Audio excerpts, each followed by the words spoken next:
a team of 30 specialist swimmers from Indian Navy being deployed. നേവിയിൽ നിന്നുള്ള 30 അംഗ സംഘത്തെയും വിനിയോഗിച്ചു. Breaking 30 അംഗ സ്പെഷ്യലിസ്റ്റ് സ്വിമ്മേഴ്സിനെയും ഇപ്പോൾ നിയോഗിച്ചിട്ടുണ്ട്.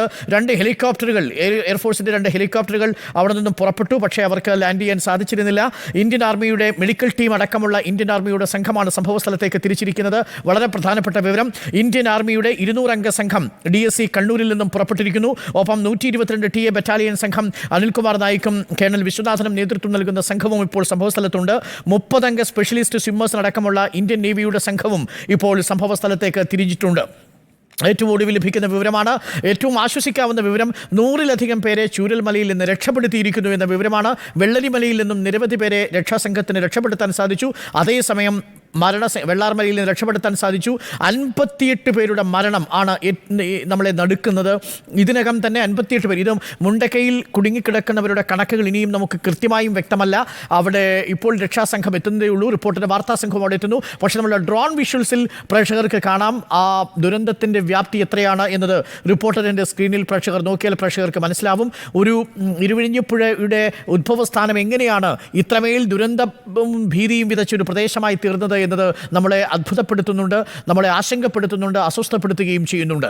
ഒട്ടേറെ മനുഷ്യർ ഈ മണ്ണിനടിയിൽ കുടുങ്ങിക്കിടക്കുന്നു, ഒട്ടേറെ വീടുകൾ കുടുങ്ങിക്കിടക്കുന്നു. റിപ്പോർട്ടറും ഈ ദൗത്യസംഘത്തിനോടൊപ്പം തന്നെ യാത്ര ചെയ്ത് ഇപ്പോൾ ഈ മേഖലകളിലേക്ക് എത്തുന്നുണ്ട്.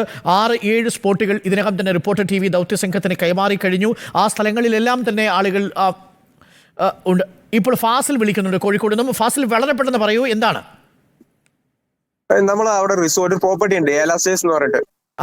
ആ പ്രോപ്പർട്ടി എന്താണ്? രാവിലെ ഒരു ഹലോ പറഞ്ഞോളൂ. ആ പ്രോപ്പർട്ടിയുടെ പേര് പറയൂ. ഏലാസ്റ്റേഴ്സ്.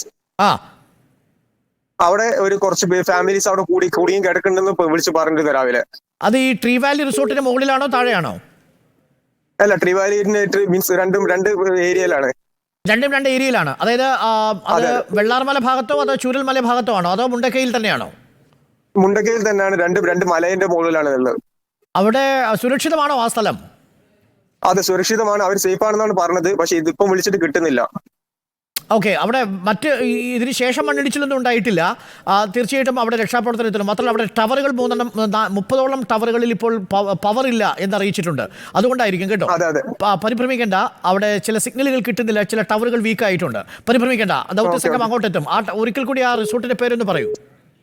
ഏലാസ്റ്റേഴ്സ്. അവർ 3-4 ഫാമിലീസ് അവിടെ കുടുങ്ങി കിടക്കുന്നുണ്ടെന്നാണ് പറഞ്ഞത്. ഒന്നുകൂടി ഒന്ന് വ്യക്തമായി പറയാമോ? With initials. ഞാൻ ഓൾറെഡി മെസ്സേജ് ചെയ്തിട്ടുണ്ട് നിങ്ങളെ വാട്സാപ്പിൽ. ഓക്കെ, തീർച്ചയായിട്ടും ആ വിവരം നമുക്ക് കൈമാറാവുന്നതാണ്. Thank you Fasil. കോഴിക്കോട് നിന്നും ഫാസിലാണ് നമുക്കൊപ്പം ചേർന്നത്. ഒട്ടേറെ റിസോർട്ടുകൾ ആ ഭാഗങ്ങളിലുണ്ട്. പലരും ആ റിസോർട്ടുകളിൽ ഇപ്പോൾ സുരക്ഷിതമായിരിക്കുന്നു. 60 പേരുടെ മരണമാണ് ഏറ്റവും ഒടുവിൽ സ്ഥിരീകരിക്കുന്നത്. അതുൽ പിള്ളൈ നമുക്കൊപ്പം ചേരുന്നുണ്ട്, കമാൻഡർ അതുൽ പിള്ളൈ. വളരെ വേദനിപ്പിക്കുന്ന ദൃശ്യങ്ങളാണ് വന്നുകൊണ്ടിരിക്കുന്നത്. ആർമിയുടെ സംഘം അവിടെ പുറപ്പെട്ടതായി എനിക്ക് മനസ്സിലാക്കാൻ സാധിക്കുന്നുണ്ട്. 200 അംഗ സംഘം പുറപ്പെട്ടിട്ടുണ്ട് കണ്ണൂരിൽ നിന്ന്. നേവിയുടെ സംഘവും അങ്ങോട്ട് പുറപ്പെട്ടിട്ടുണ്ടല്ലേ? അതെ. നേവിയുടെ special swimmers Kannur Indian naval അക്കാഡമിയിൽ INS ജമോലി എന്ന് പറഞ്ഞ ബേസിൽ നിന്ന് ഇപ്പോൾ അങ്ങോട്ട് പോയിട്ടുണ്ട്. ഓക്കെ, ഒരു നിമിഷം തുടരണം അതുൽ പിള്ളൈ. ഇപ്പോൾ ദൃശ്യങ്ങളിൽ കാണാം റിപ്പോർട്ടറിന്റെ വാർത്താ സംഘം, നമ്മളുടെ ദീപക് മോഹനും സംഘവും കൂടി എത്രമാൽ ദുഷ്കരമായൊരു പ്രദേശത്തു കൂടിയാണ് ദൗത്യസംഘവും നമ്മളുടെ വാർത്താ സംഘങ്ങളും സഞ്ചരിക്കുന്നത് എന്ന് ആ ദൃശ്യങ്ങളിൽ നോക്കിയാൽ പ്രേക്ഷകർക്ക് കാണാം. ഇതിപ്പോൾ VS രഞ്ജിത്താണ് ആ ഭാഗത്തേക്ക് പോയിക്കൊണ്ടിരിക്കുന്നത്. ആ ദൃശ്യങ്ങൾ നോക്കൂ, എത്രമേൽ ദുഷ്കരമായ ഭാഗത്തു കൂടിയാണ് യാത്ര.